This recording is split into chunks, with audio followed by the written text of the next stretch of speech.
Good morning all of you. Welcome to Vanishree study. आज हम उत्तराखंड की जनजाति के से रिलेटेड जो एमसीक्यूज हैं वो सॉल्व करेंगे। यहाँ से most of the time question पूछे जाते हैं, काफ़ी इंपॉर्टेंट है। चलिए फिर स्टार्ट करते हैं। क्वेश्चन नंबर 1 काफ़ी इंपॉर्टेंट है। क्वेश्चन नंबर 1 यहाँ से क्वेश्चन, ये वाला क्वेश्चन काफ़ी बार पूछा भी गया है। शोका समुदाय को किस अन्य नाम से भी जाना जाता है? तो शोका समुदाय को किस अन्य नाम से जाना जाता है? भोटिया समुदाय, भोटिया नाम से भी जाना जाता है। ये किरात वंशीय भोटिया एक अर्ध घुमंतु जनजाति है। यानी कि अर्ध घुमंतु यानी कि ये क्या है, जो शीतकालीन में इनका जो आवास होता है वो मुंसा कहलाता है, और ग्रीष्मकालीन जो इनका आवास होता है वो मैथ कहलाता है। यहाँ से ये भी ध्यान देना है, क्योंकि यहाँ से ये भी पूछा जाता है जो इनका शीतकालीन आवास है उसे क्या कहा जाता है, तो याद रखना है उसे मुंसा कहा जाता है, और ग्रीष्मकालीन जो आवास है मैथ कहा जाता है। ये भी आपने ध्यान देना है।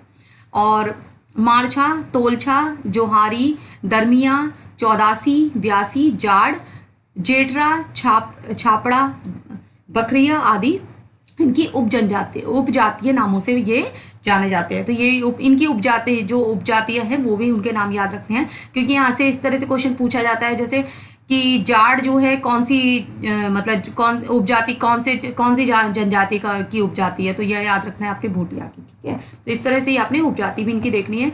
और सबसे ज़्यादा भोटिया जनजाति कहाँ पर पाई जाती है? उत्तरकाशी में पाई जाती है। ये भी आपको ध्यान देना। नेक्स्ट क्वेश्चन है, थारू जनजाति के लोग स्वयं को वंशज मानते हैं। किसका वंशज मानते हैं? वो राणा प्रताप का वंशज मानते हैं। ये मतलब ये मानते हैं कि ये राजस्थान के जो थार मरुस्थल में थार मरुस्थल से आकर ये लोग उत्तराखंड में बसे थे, तो ये ऐसा मानते हैं। तो अपने आप को राणा प्रताप का वंशज मानते हैं। ठीक है, यहाँ से ये भी आपको याद रखना है। नेक्स्ट है, निम्नलिखित में से ध्यांति एवं रयांती का संबंध है। देखिए, ध्यांति और रयांती का संबंध जो है जौनसारी जनजाति से है, और जौनसारी जनजाति सबसे ज़्यादा जो पाई जाती है वो जौनसार बाबर क्षेत्र में पाई जाती है, यानी कि ये देहरादून में पाई जाती है। और इनका जो देवता है, इष्ट देव जो है मसाहू होता है। ये भी आपको ध्यान देना है, क्योंकि यहाँ से इनका इष्ट देव पूछ लिया जाता है। तो इष्ट देव कौन है? मसाहू, जो शिव का ही एक रूप है। तो यहाँ से आपको ये भी याद रखना है। ठीक है, नेक्स्ट है, उत्तराखंड में वनराजी जनजाति किस जनपद में निवास करती है? तो वनराजी जनजाति कहाँ पर निवास करती है? पिथौरागढ़ में निवास करती है। तो आपको ये भी याद रखना है। उत्तराखंड में 5 जनजाति पाई जाती है। ठीक है, नेक्स्ट है, निम्न जनजाति में से एक उत्तराखंड की नहीं है। तो उत्तराखंड में पांच प्रकार की जनजाति पाई जाती है। कौन सी जनजाति? थारू जनजाति, जौनसारी, भोटिया जनजाति, बोक्सा जनजाति और राजी यानी कि वनरोट जनजाति पाई जाती है। तो नागा जनजाति जो है नागालैंड में पाई जाती है। तो इसका करेक्ट आंसर नागा है। ठीक है, यहाँ से ये भी आपको याद रखनी है। और उत्तराखंड में सबसे ज़्यादा जनजाति जो पाई जाती है थारू जनजाति पाई जाती है। फिर सेकंड नंबर पे जौनसारी पाई जाती है। ठीक है, तो जो थारू जनजाति पाई जाती है वो 91,342 पाई जाती है। ठीक है, ये आपने याद रखना है। नेक्स्ट है, निम्न में कौन सी अनुसूचित जनजाति मुख्यतः उत्तराखंड में निवास नहीं करती? तो हमने भी पढ़ा है, बोक्सा करती है, भोटिया करती है, थारू करती है, मीणा नहीं करती। मीणा जो करती है राजस्थान में करती है। और ये भी आपको याद रखना है कि उत्तराखंड में जो इनको अनुसूचित जनजाति घोषित किया गया था कौन से ईयर से? तो वो है 1967 में। तो 5 जनजाति पाई जाती है, भोटिया, थारू, जौनसारी, बोक्सा और राजी। आपको 1967 से सरकार ने अनुसूचित जनजाति घोषित किया है। तो ये आपने याद रखना है। और मीणा जनजाति कहाँ पर पाई जाती है? राजस्थान में पाई जाती है। ठीक है, राजस्थान की जनजाति ये जनजाति है। ठीक है, निम्नलिखित में से कौन सी जनजाति उत्तराखंड से संबंधित नहीं है? उत्तराखंड से संबंधित नहीं है, हमने पढ़ा है अभी। जौनसारी भी है, थारू भी है, बोक्सा भी है, बैगा नहीं है।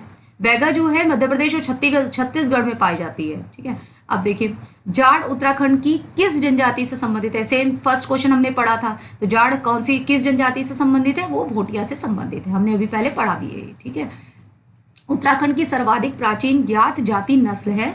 जो प्राचीन ज्ञात जाति नस्ल है वो कोल है, ये अपने ध्यान देना है। तो उत्तराखंड के क्षेत्र में मूल रूप से कोल समूह के लोग बसे थे। बाद में ये लोग विस्थापित होकर वर्तमान में इनका जो निवास है उत्तराखंड नहीं है। कोल उत्तराखंड की प्राचीनतम ज्ञात जनजाति है। और उत्तराखंड में निवास करने वाली भोटिया, थारू, जौनसारी, बुक्सा, राजी को 1967 में अनुसूचित जनजाति घोषित किया गया था। निम्नलिखित में से कौन सा सुमेलित नहीं है? थारू उत्तर प्रदेश में बिल्कुल पाए जाते, गद्दी हिमाचल प्रदेश में पाई जाती, टोडा तमिलनाडु में पाई जाती है, कोयांग केरल में नहीं पाई जाती। कोयांग जो पाई जाती है नागालैंड में पाई जाती है। तो आपको ये भी याद रखना है, कोयांग जनजाति नागालैंड में पाई जाती है। और इस तरह के क्वेश्चंस भी उत्तराखंड अपर पीसीएस में पूछे जाते हैं। नेक्स्ट है, मौसमी प्रचलित है। ये हमने पहले पढ़ा है। मौसमी जो प्रचलित है वो है भोटिया। भोटिया जनजाति, और भोटिया जनजाति सबसे ज़्यादा कहाँ पाई जाती है? पिथौरागढ़ जिले, अल्मोड़ा जिले में पाई जाती है। ठीक है, पिथौरागढ़ में सबसे ज़्यादा पाई जाती है। और शीतकालीन आवास इनका मुंसा कहलाता है और ग्रीष्मकालीन आवास इनका मैत कहलाता है। ये भी आपने याद रखना है। और ये जो है इनका परिवार पित्त सत्तात्मक जो होता है ये परिवार होता है। ठीक है, और ये परिवार को स्थानीय भाषा में मवासा कहा जाता है, तो ये भी आपने याद रखना है। तो भोटिया लोग जो परिवार को स्थानीय भाषा में मवासा कहा जाता है इनको, ये भी काफी इंपॉर्टेंट है यहाँ से। उत्तराखंड की प्राचीन प्रजाति नहीं है, तो यक्ष है, नाग है, किन्नर है, खासी नहीं है।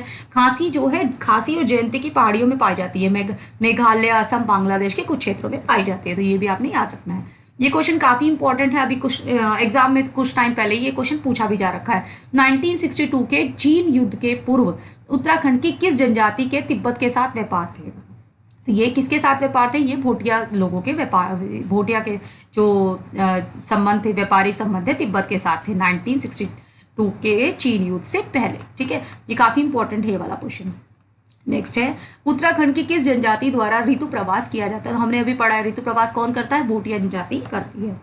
ठीक है, नेक्स्ट है, निम्नलिखित में से कौन सा हिंदू पर्व थारू जनजाति द्वारा शोक के रूप में मनाया जाता है? तो दिवाली को ये लोग जो है शोक के रूप में मनाते हैं, तो आपको ये भी याद रखना है कौन कौन किसको मनाते हैं? थारू जनजाति दिवाली को शोक के पर्व के रूप में मनाते हैं। नेक्स्ट है, निम्नलिखित में से कौन सी जनजाति उत्तराखंड में नहीं पाई जाती? तो कौन सी नहीं पाई जाती? बोक्सा पाई जाती है, भोटिया पाई जाती है, राजी पाई जाती है, खरवाड़ नहीं पाई जाती। तो खरवाड़ कहाँ पर? ये उत्तराखंड में नहीं पाई जाती है, तो ये भी आपको याद रखना है। और सबसे ज्यादा कौन सी पाई जाती है? थारू जनजाति सबसे ज्यादा उत्तराखंड में पाई जाती है। नेक्स्ट है, थारू अनुसूचित जनजाति अधिकांश किस स्थान में निवास करती है? तो थारू कहाँ पर निवास करती है? उधम सिंह नगर में सबसे ज्यादा निवास करती है। ठीक है, नेक्स्ट है, निम्न में कौन सी जनजाति की जनसंख्या उत्तरांचल की जनजाति संख्या में सर्वाधिक है? सबसे ज्यादा कौन सी है? सबसे ज्यादा थारू है। ठीक है, तो सबसे ज्यादा थारू है, सेकंड नंबर पे जौनसारी है। तो थारू कितनी है? 91,342 और जौनसारी कितनी है? 88,686।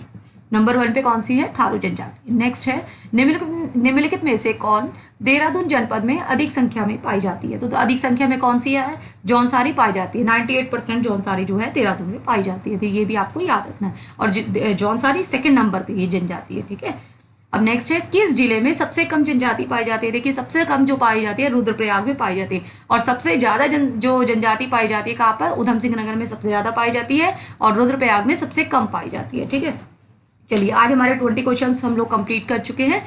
नेक्स्ट 20 क्वेश्चंस हम लोग नेक्स्ट लेक्चर में कंप्लीट करेंगे। मिलते हैं नेक्स्ट लेक्चर में। Thank you.